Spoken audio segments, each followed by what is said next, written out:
আমার ভিডিওটা সবার জন্য না, তবে হতেও পারে আপনার জন্য যদি আপনি জীবন নিয়ে ভাবেন।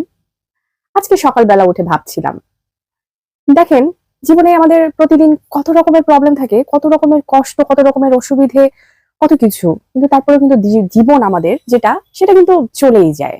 মানে আজকে আমার অনেক সমস্যা ছিল, তারপরেও আমার রাত আসলো, তারপরের দিন আবার সকাল হবে, এভাবে করে চলেই যায়। মানে একটা আশা থাকে যে একদিন সব ঠিক হয়ে যাবে। আসলে কি হয়? হয় না। মানে আমরা এই আশাটায় বাঁচতে বাঁচতে একটা সময় ওই প্রবলেমের সাথে খুব করে নিজেকে মানায় নিতে পারি। তারপরে সেই প্রবলেমটাকে প্রবলেম মনে হয় না, খুব সহজেই সেটাকে সলভ করে ফেলি। মানে বেসিক্যালি সমস্যা আমরা নিজেরাই কন্ট্রোল করতে পারি। প্রথমে যখন সমস্যায় পড়ি, কন্ট্রোলের ব্যাপারটা খুব ভয়ঙ্কর রূপ ধারণ করে, যার কারণে বুঝতে পারি না যে এটাকে কিভাবে কন্ট্রোল করা যেতে পারে। আজকের সমস্যাটা অন্যরকম। আজকের সমস্যাটা জীবনের ব্যাপারে। দেখেন, আমাদের জীবনে আমরা যে মানুষগুলো, যেমন আমি কথা বলছি আপনার সাথে, আপনি আমার কথা শুনছেন, আপনি, আমি, আহ, আমাদের জীবনগুলো কিভাবে যায়? কিভাবে যায় বলুন তো? দুই রকমের ভাবে যেতে পারে। যেমন প্রয়োজনীয়, অপ্রয়োজনীয়। মানে আমার জীবনটা আমার আশেপাশের মানুষের কাছে প্রয়োজনীয় হতে পারে, আবার অপ্রয়োজনীয় হতে পারে। অপ্রয়োজনীয় ব্যাপারটা কিরকম? যে আপনি কোনো কাজে লাগছেন না, এরকম একটা প্রশ্ন চলে আসে না, যে আমি অপ্রয়োজনীয় মানে আমি কারো কাজে লাগছি না। কিন্তু জানেন, আপনি সব থেকে কাজে লেগেও অপ্রয়োজনীয় হতে পারেন। যেমন আমার ঘরের পাখাটা। আমার এই পাখাটা যখন মাথার উপরে ঘোরে, আমি কখনোই চিন্তা করি না যে সে ঘুরছে কিনা। মানে আমার প্রয়োজন হচ্ছে, আমি সুইচ অন করছি, সে ঘুরছে। কিন্তু যখন কালকে এটা নষ্ট হয়ে গিয়েছিল, আমার এত রাগ হচ্ছিল যে কেন নষ্ট হলো।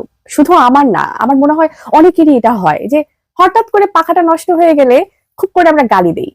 এখনই নষ্ট হওয়ার ছিল, এই গরমের মধ্যে নষ্ট হওয়াটা খুব দরকার ছিল, কত কিছু বলি। কিন্তু যখন আমার ঘরের কোণে পড়ে থাকা একটা শোপিস, একটা ফুলের ফ্লাওয়ার ভাস, এই ব্যাপারগুলো কিন্তু আমার জীবনে কখনোই আসে না। কিন্তু আমি খুব শখ করে জিনিসগুলো কিনি, যেরকমটা আমি আমার ঘর সাজানোর সময় ফ্যানটাও কিনেছিলাম। কিন্তু ওই ফুলদানি, ওই শোপি যদি পড়ে যে ভেঙে যায়, আমার আফসোস, আমার আমার কষ্টের সীমা থাকবে না। বরঞ্চ আমি কোনো খারাপ কথাই বলবো না, আমি বলবো আহারে আমার শখের জিনিসটা ভেঙে গেল। কিন্তু ওই শখের জিনিস আমার কোনো কাজেই লাগে না, যতটা কাজে লাগে আমার পাখা, আমার ফ্যান। কিন্তু কালকে নষ্ট হওয়ার পর আমি তাকে খুব করে বকে দিই, এবং একটা ভাবনা মাথার মধ্যে নিয়ে আসি যে এই প্রয়োজনীয় জিনিসটাই কত অপ্রয়োজনীয় গালি খেলো, আর ওই অপ্রয়োজনীয় জিনিসটা কত প্রয়োজনীয় বলে বিবেচিত হলো, আমাদের জীবনের মতন। মাঝে মাঝে মনে হয় আমি কি ফ্যান হয়ে যাচ্ছি, আপনি কি ফ্যান হয়ে যাচ্ছেন, নাকি ফুলদানি, শোপিস, সুন্দর সাজানো গোছানো অপ্রয়োজনীয় হয়েও মানুষের প্রয়োজনীয় ব্যাপার। আমাকে অবশ্যই কমেন্ট করে জানায়েন। ভালো থেকেন আপনারা সবাই। আল্লাহ হাফেজ।